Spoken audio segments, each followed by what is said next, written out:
Hi, everybody. I'm Rebecca Guanson, and I'm here with the K-KIT Volunteer Spotlight.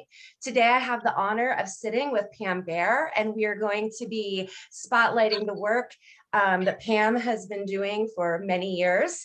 Let's just hop right in. And Pam, would you tell us a little bit about yourself, your background, and the work that you're currently doing? Sure. Hey, good morning.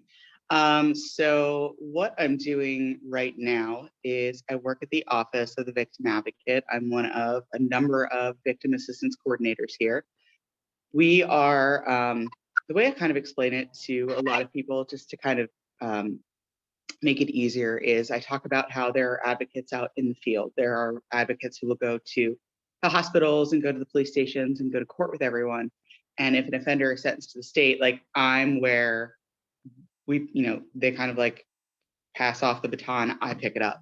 So our office is the one that will say, this person's, they're here at state prison. Here's what's going on with parole. Here's what all your rights are. You could send comments in. Here's what's going on while they're parole. We're the ones that you will contact if something kind of shady is going down while they're incarcerated and they're trying to contact you. If you're wondering where your restitution is, that's actually my jam. That's what I do primarily here in this office. I handle all the restitution stuff. But our office does like a lot of stuff. It's not just notifications. And that's what we do here at OVA. Before that, I used to work at Nova, and that's how I got introduced to K-KIT. So yeah, how long have you been with K-KIT and what brought you to K-KIT? So I feel kind of old now. Jump on in, the water's warm. I joined K-KIT in 2003.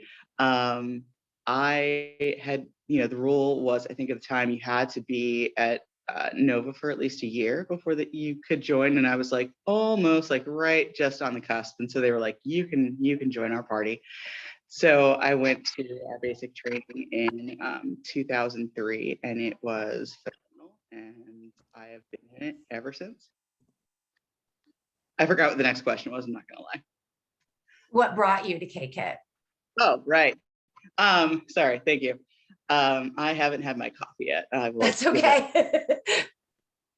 So what brought me was when I came here to OVA, I wasn't, I think, mentally prepared for going from working at a community-based agency, which is, and I mean, anybody that works at the local level, like you might see your desk maybe for an hour a week if you're lucky, because you're going to prelims and court and police stations, hospitals, and all this other stuff.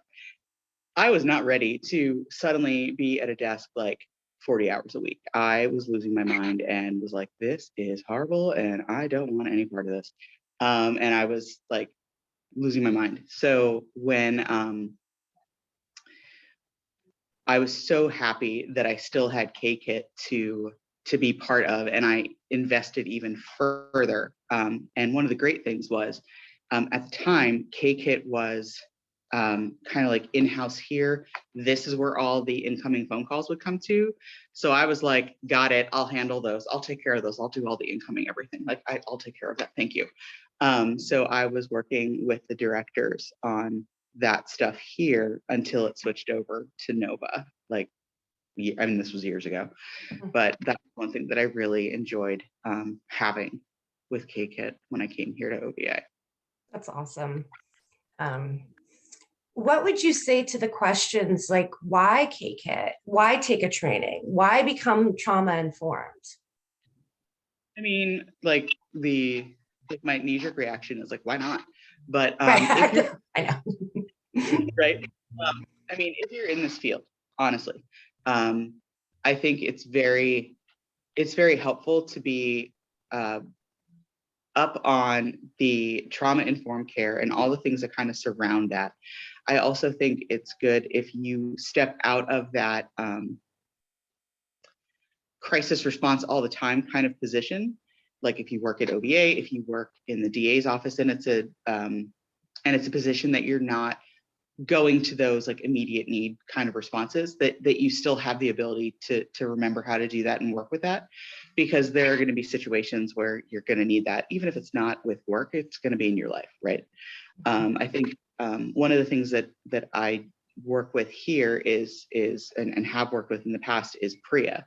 And one of the things that we had talked about at a training for corrections officers was like, listen, like you might not like to be here, you might not want to be here, you might not want to hear about what we're talking about, but like someday, somewhere in your life, like you're going to need to use these tools that we're giving you. And the very next day, a corrections officer came up and he was like, so I really wasn't keen on being here, but let me just tell you, when I got home, I had a situation that I had to like deal with, and I used all the tools that we had talked about yesterday. And we were like, okay, cool. Like, you know, and help us like, and helped him with everything. But it was just like, there's that like right there kind of, that's why we say use, you know, like, that's why we would say join K-Kit, use K-Kit, and use the trainings that we have available, because it's only going to be a tool in your toolbox, right? And why not have all the, like, why not have a sweet tool set?